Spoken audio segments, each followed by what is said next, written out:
স্বাধীন করো, স্বাধীন করো বাংলাদেশ, বাংলাদেশ, বীর বাঙালির অস্ত্র ধরো, বাংলাদেশ স্বাধীন করো। দুঃখ ভারাক্রান্ত মন নিয়ে আপনাদের সামনে হাজির হয়েছি।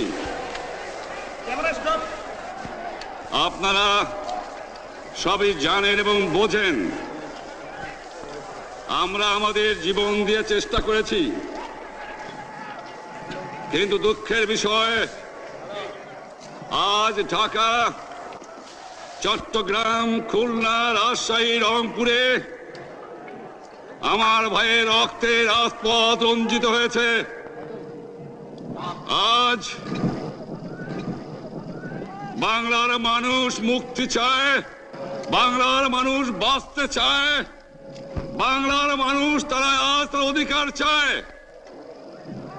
কিন্তু দুঃখের বিষয় আজ দুঃখের সঙ্গে বলতে হয় 23 বছরের করুণ ইতিহাস, বাংলার অত্যাচারের, বাংলার মানুষের রক্তের ইতিহাস, 23 বছরের ইতিহাস, মুমূর্ষ নরনারীর আর্তনাদের ইতিহাস, বাংলার ইতিহাস, এদেশের মানুষের রক্ত দিয়ে রাজপথ রঞ্জিত করার ইতিহাস।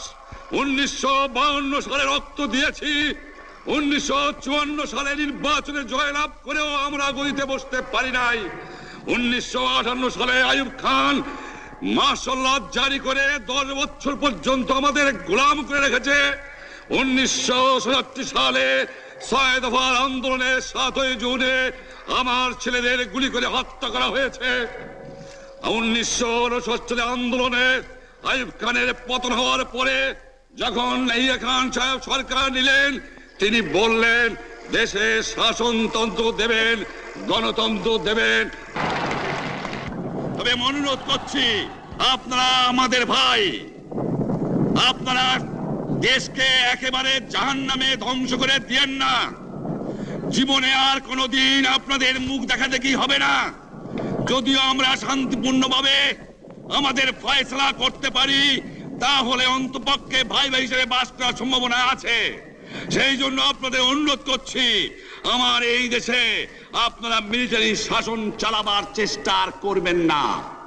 দ্বিতীয় কথা, প্রত্যেক গ্রামে, প্রত্যেক মহল্লায় তোমরা কেমন আছো? আছি আলহামদুলিল্লাহ ভালো। আজকে আমরা মুক্তিযুদ্ধকে জানি, বঙ্গবন্ধুকে জানি, এই বিষয়ে আমরা একজন মুক্তিযুদ্ধের কাছে সাক্ষাৎকারের জন্য যাব। আমরা ওখানে সবাই সুশৃঙ্খলভাবে একজন বীর মুক্তিযোদ্ধা, যিনি স্বাধীনতার জন্য দেশে সরাসরি মুক্তিযুদ্ধে অংশগ্রহণ করেছেন, তিনি একজন দেশের শ্রেষ্ঠ সন্তান। আমরা তার কাছে গিয়ে মুক্তিযুদ্ধ এবং বঙ্গবন্ধু বিষয়ে আরো বিস্তারিত জানব। সুতরাং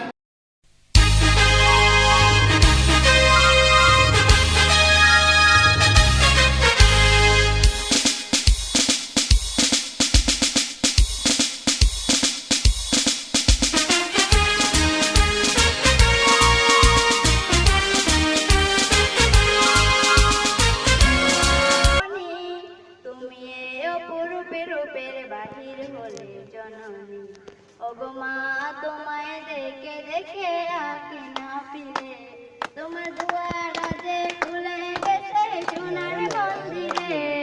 ওগো মা, ডান হাতে তুরি গট গজলে, বাহাত করে শঙ্কা হরণ। ডান হাতে তুরি গট গজলে, বাহাত করে শঙ্কা হরণ। দুই নয়নে জেহের হাসি ললাট জবাবুন বরণ। ওগো মা, তোমায় কি মুরুদে আজি দেখি রে, তোমার দুয়ার যে খুলে গেছে সোনার মন্দিরে। ওগো মা, আজ সুখের রাতে দুঃখে সুতে বাসাও ধরণী, তোমার বই বাজে হৃদয় বাজে হৃদয় হরণী।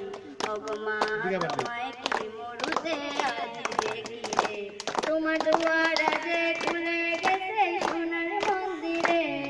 ওগো মা,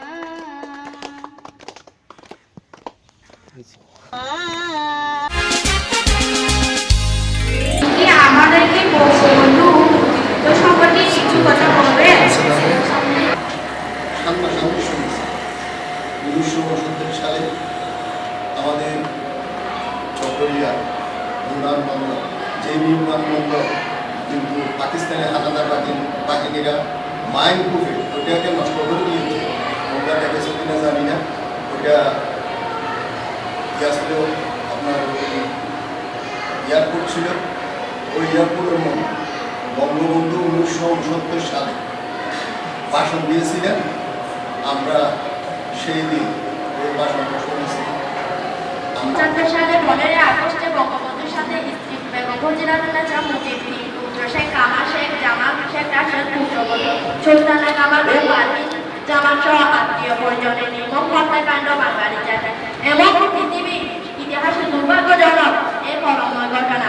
স্বাধীন বাংলাদেশের অগ্রযাত্রা ব্যবহৃত করার ক্ষেত্রে এই ঘটনার প্রভাব সম্পর্কে আপনার মতামত ব্যক্ত করুন। এবং কলঙ্কময় ঘটনা 15 আগস্ট 1975 সাল পাকিস্তানের চক্রান্ত, এদেশীয় কিছু বিপদগামী সৈনিক সেই দিনের ঘটনাটা ঘটিয়েছিল। সেই দিন বঙ্গবন্ধু এবং বঙ্গবন্ধুর সহধর্মিণী বেগম ফজিলাতুন্নেছা মুজিব প্রজন্মকে মুক্তিযুদ্ধ বঙ্গবন্ধু ও বাংলাদেশের অবদান সম্পর্কে আপনার কাছে কিছু জানতে চাই। আপনি দয়া করে কিছু বলবেন?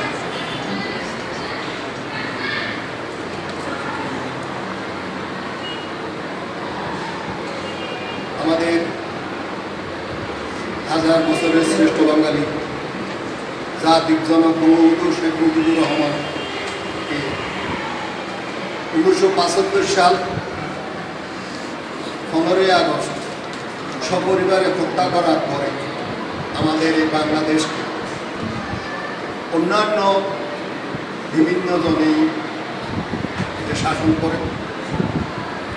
ওখানে শাসন আমলে এমনও হয়েছিল যেটা বঙ্গবন্ধুর খুনিকে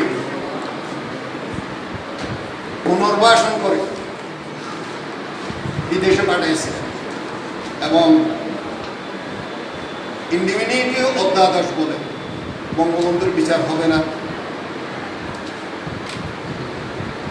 দেশের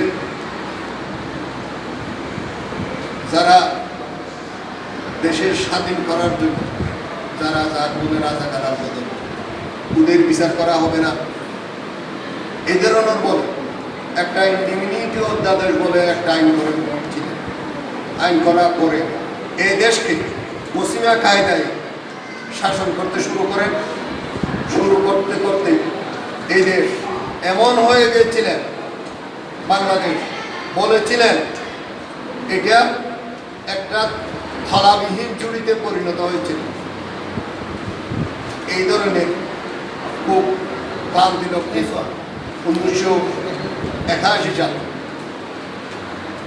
হাজার বছরের শ্রেষ্ঠ বাঙালি জাতির জনক বঙ্গবন্ধু শেখ মুজিবুর রহমানের তনিয়া জননেত্রী শেখ হাসিনা বাংলাদেশে প্রত্যাবর্তন করেন।